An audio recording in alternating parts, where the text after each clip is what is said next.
السلام عليكم، ازيكم يا اصحابي؟ عاملين ايه؟ انا منى من قناه منمن احمد. لو اول مره تشوفوا الفيديو يا ريت تعملوا لي اشتراك في القناه وتفعلوا الجرس عشان يوصلكم كل جديد، ويا ريت كمان تشيروا الفيديو عشان يوصل لاكبر عدد من المشاهده. جايه لكم النهارده بمشتريات جديده لجهازي. هي بس مختلفه شويه، هي البلاستيكات. هي مش كلها بس تقريبا يعني معظمها. اكترها مصافي وحاجات كده هوريها لكم. تعالوا يلا نشوف انا جايبه ايه. جايبه السبيته دي او الاطباق دي. مخرمه كده، شكلها عجبني خالص. كان الواحد عامل 2.5. مش عارفه الاسعار بتاعته دي لسه زي ما هي لان انا جايباه من فتره. آم، شكله عجبني خالص، قلت ممكن احطه على التسريحه انظم فيه الحاجات. ممكن استخدمه للفاكهه، هو شكله عجبني اهو. يعني ممكن استخدمه في كذا حاجة. دي كانت اول حاجة، جبت منه 2. جبت كمان الطبق ده، هو زيه بس اكبر شوية اهو. وكان عامل 5 جنيه زي ما مكتوب.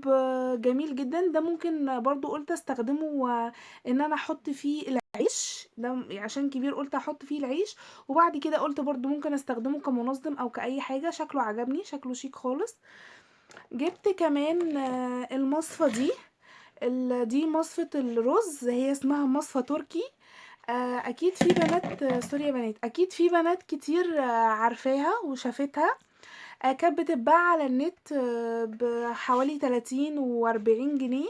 انا كنت جايباها من شهر كده، كانت عاملة 12 ونص. عجبتني خالص ان انا جبتها، وخامتها زي ما انتوا شايفين حلوة. تمام. بس لما نزلت من كام يوم سألت عليها، لقيته بيقولي ب20 جنيه. معرفش ايه اللي غلاها قوي كده. بس هي حلوة يا بنات. المفروض ان انتي بتحطي الرز وبتصفي كده. آه، جبت تاني حاجة زيها برضو دي اهي. دي برضو مصفى. تمام، بتتقفل كده وتتفتح كده اهي يا بنات. برضو للفاكهة او الخضار، او يعني تستخدميها في اي حاجة. هو عبارة عن طبق كده كبير، والمصفى دي بتتحرك. عجبتني جدا يا بنات. برضو كنت جايباها تقريبا ب15 جنيه. برضو بتتباع على النت بأسعار عالية قوي، ب35 و40، وشفتها اغلى من كده والله. دي كنت جايباها ب15 جنيه او ب20 جنيه تقريبا. برضو من محلات الادوات المنزلية. جبت كمان الطبق ده. الطبق ده شكله عجبني، قلت ممكن احط فيه اي حاجة. وانا مش عارفة لسه هستخدمه لايه. جبت منه 2 بس شكله عجبني خالص اهو. تمام، كل دي ينفع انتي بتستخدمي الحاجة زي ما انتي بقى تحبي وقتها. ممكن تستخدميها كمنظمات، ممكن تحطي فيها فاكهة، ممكن تحطي فيها اي حاجة يعني كل واحد بطريقته يعني. جبت كمان الطبق الكبير ده. ده كان عامل تقريبا 5 جنيه. يعني جامد. ماشي، ومساحته كبيرة اهو زي ما انتوا شايفين. كبير خالص اهو. جبت اللون ده، شكله عجبني خالص. جبت كمان من المصافي دي، بس دي بقى لها فترة.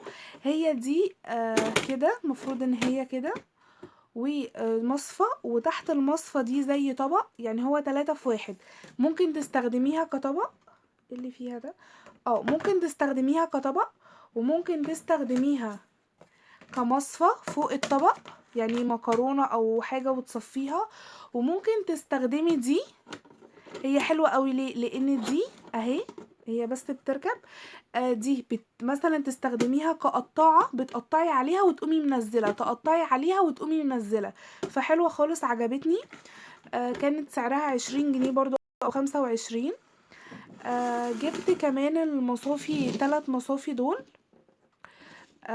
اول واحدة المصفى دي اهي. اهي يا بنات، هي بس الورقة مقطوعة. ده شكلها كبيرة كده وبإيد اهي. كانت سعرها عاملة 15 جنيه تقريبا. وعلى فكرة دي جايباها من قريب، يعني لو نزلتوا اشتريتوها او لقيتوها في الادوات محلات الادوات المنزلية هتلاقوها بنفس السعر. جبت كمان دي اهي. كانت عاملة 3.5، صغيرة كده، قلت عشان لو عايزة اصفي حاجة صغيرة اهي. جبت كمان دي. هما تقريبا كلهم نفس الغرض يعني، بس الاشكال بتختلف والفتحات. يعني ممكن دي ما مثلا لو بتصفي حاجة صغيرة ما تنزلش، دي فتحاتها اوسع شوية ممكن تنزل. بس ده الاختلاف. دي كانت ب5 جنيه. بس يا بنات عشان ما اطولش عليكم، هي دي كانت كل مشترياتي.